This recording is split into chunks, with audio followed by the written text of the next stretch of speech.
up, guys? You're right. Let's go. Okay. Please. Wait, my speech is on my phone. Hold on. So first, you should open the link. It's a quiz about autism. This will really test your knowledge about it. Go open the link. It's tinyurl.com/autism-assess. When you're done with the link, please put down your phones. Thank you very much. More important, not your Facebook or your cat videos. Thank you. Sorry for being a little bit egocentric here. Oh, sorry. This form is really good. And are you guys? Okay, so you guys can fill it out, but for those of you who have filled it out, how many of you got everything right? How many of you got 5 right? 4? Raise your hand. 3? 2? Any of you got nothing right? Okay, I suppose. If you didn't get anything right, I suppose you guys don't really have the vast wealth of knowledge of autism as someone who has autism does, which is all right. I don't expect everyone to be geniuses about it, but with this talk, you will learn so much more about the struggles and the boundaries and the leaps and bounds that people with autism happening every day, and that no one will ever really know unless they have autism themselves. So if you're done filling out the form, go to my email. So let's get rolling. About me. Okay, this is about me. I'm a minority. Yes, you heard it right. Minority. I'm a minority, but my group really gets any attention. Mainstream media, or on Fox News or on MSNBC, they don't really cover me. I have autism spectrum disorder, as you guys already know, which affects about 1 in 68 people worldwide, about 70 million people, about 1% of the global population. Autism spectrum disorder, for those of you who don't know what it is characterized by learning, communication, and or behavioral impediments, as well as social and emotional problems. I have dealt with all these problems throughout my life, and some still affect me today more than others do. To combat these problems, I had to access occupational therapy, which aids people in reading, writing, and other life skills, as well as other clinics, to make sure I would be able to function in the real world, which includes drowning in high school homework and dealing with all daily stresses which everyone deals with. These therapies taught me how to speak, they taught me how to break social barriers, they taught me how to, control my aggressive emotions, and performing daily rituals, which are still the areas I have to work on every day. And we all have to work in these areas. Let's face it, no one's perfect. Some people might think that people with autism are unapproachable, uncontrollable, they're restricted, they're not interested in social life, but let me tell you something. Those are just stereotypes. They're wrong. They're a good way to generalize for people, but not a good way to characterize autism in general. Autism is like people of a certain race or a certain religion. You can't just put one person who's nonverbal and expect the whole group to be like that. Autism spectrum, and a spectrum is no one person will be the same. Everyone's different. So me personally, I have interest in photography, web design, exercise, politics, and travel, and a whole lot more than that. And many people think that we're just restricted, we don't do anything. This isn't the case for me. Thank freaking God. What's wrong with variety? People don't seem to care the slightest bit about variety. They don't appreciate it, they don't value different. They value cultural, societal, and school norms. Let me tell you something. Those are constructs. Being normal and typical isn't a real thing. It's all created by people over the last couple centuries No one's normal, trust me. We all something to hide. We're all different. We're all human. How I'm different is that, I have emotional problems. I'm over talkative. I'm gonna just leave it at that. I struggle with controlling myself, and I deal with a lot of anxiety, and my emotions I do have pressure sometimes. But let's face it, everyone in here has had some emotional pressure. So whether it's work, school, or whatever, we all face stress, we all have emotions, we all need someone to let it out to. I have parents, I have therapists, but not everybody has that, but just so you know, when someone's having a little bad day, don't be mean to them for it. They're probably just having a lot of pressure in their lives. And how I'm the same as you guys, I am the same. I'm not different in every way, we're all different, but I'm interested, as I said, in a lot of things, all which are interested in millions or maybe billions of people. But it's more difficult for me to combat these emotions, stressors, and sensory issues in other people. It can be painful in here. It can be uncomfortable at times. But I've learned how to manage it a little bit better over the last, let's say decade and a half. At least I know how to manage stress. I listen to music, which releases dopamine hits. Those of you who don't know what dopamine is, it makes you feel good. I'm sure you could use some of that right now.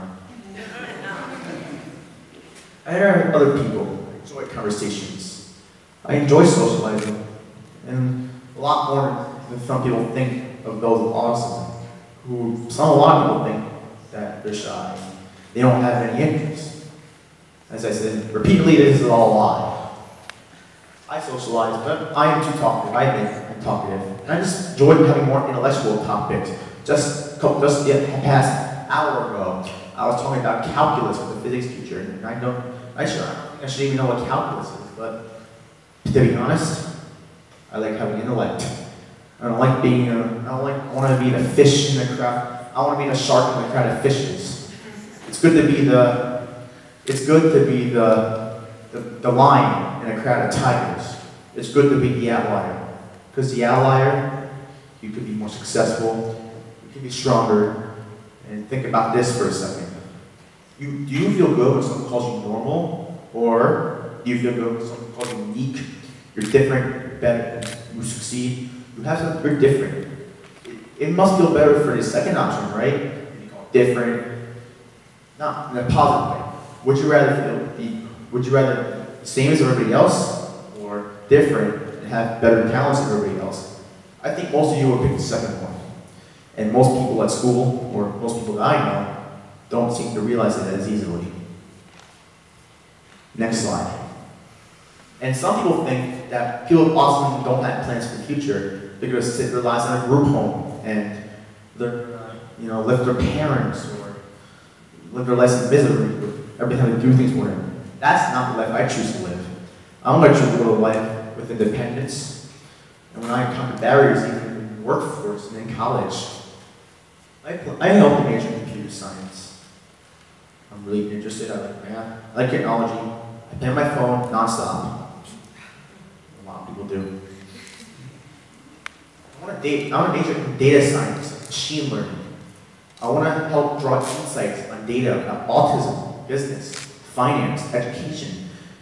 The data I can draw, the data I can use can help spark medical research, innovation, creativity, things that me and so many others value, and things you don't get enough of.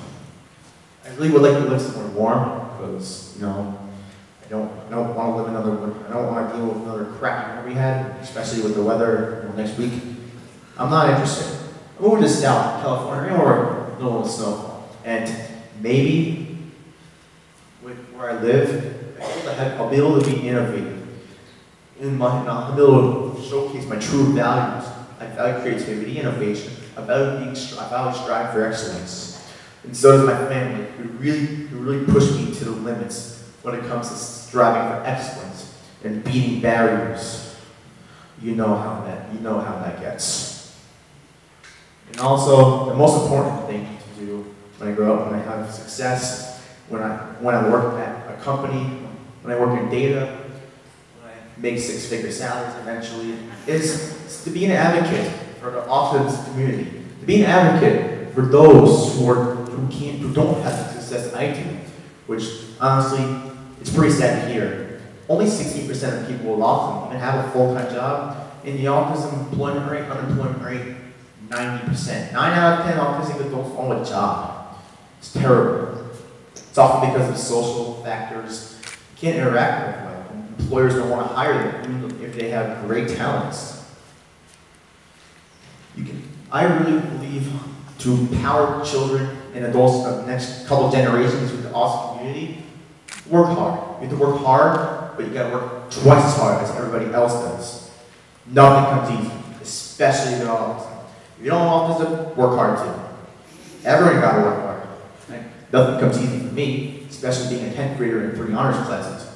Nothing's easy there. This world is full of opportunity. You're willing to work for it, go get it. Chase your dreams. You have a disability, go get it. You're in a wheelchair, go chase your dreams. You're a minority, chase your dreams. You have autism, chase your dreams. You're not the same as everybody else, chase your dreams. Do what you want to do. Don't let anyone else say you can't. The only thing that's stopping you from chasing your dreams is your own fault. No one can say to you, no one can tell you what to do. You tell you what to do, unless to me. But anyways, it's hard to work. It is a little bit of a stress to work hard, especially when your emotions. Sometimes our emotions, create problems, and sometimes all our work is stopped for a little while because you're so emotional. But you realize that in the end, people will understand, and it'll be all good in the end. And I firmly believe that 100%. I'll have to carve the road, carve the path of success, even though I have a lot of impediments on the way, a lot of stop signs, a lot of road bumps, but that ain't gonna stop me. I want to tell everybody in the autism community, work hard. And especially those who have social and emotional problems, even learning problems, work hard too.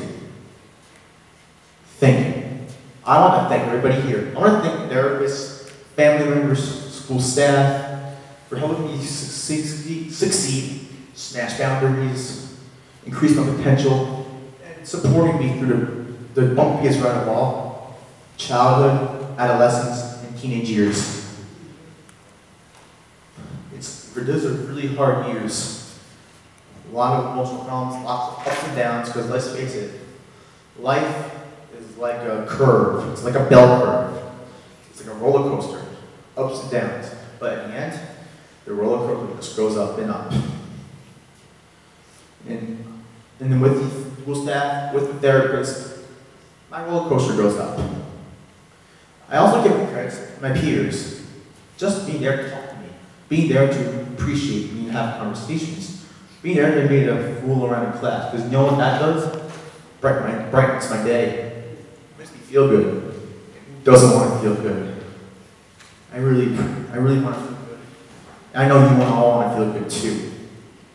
And I just want to thank everyone who actually came to this presentation today. And actually sacrificed your time to learn about the disorder which affects me and millions of so many other kids and adults. Most people have no clue what autism is. Those people are dumb. Where have they been? After leaving the auditorium, take time, educate, spread the word, educate your kids, spouses, friends, whoever you know about autism and how to approach a unique condition. And tell this one last hanging point. Treat people with autism the same way you treat anybody else. Respect. Treat the way you want to be treated. Don't shame them. Don't yell at them. If they're doing a little noise, leave them alone. You're not there to judge them. I don't judge someone who's different than me. They're not. Chances are they can't control it. Not everybody's the same. We're not a totalitarian dictatorship. We can all be different. No, we're all free to do what we want, okay? And last but not least, goodbye. Thanks, everybody, for watching this awesome. Mic drop.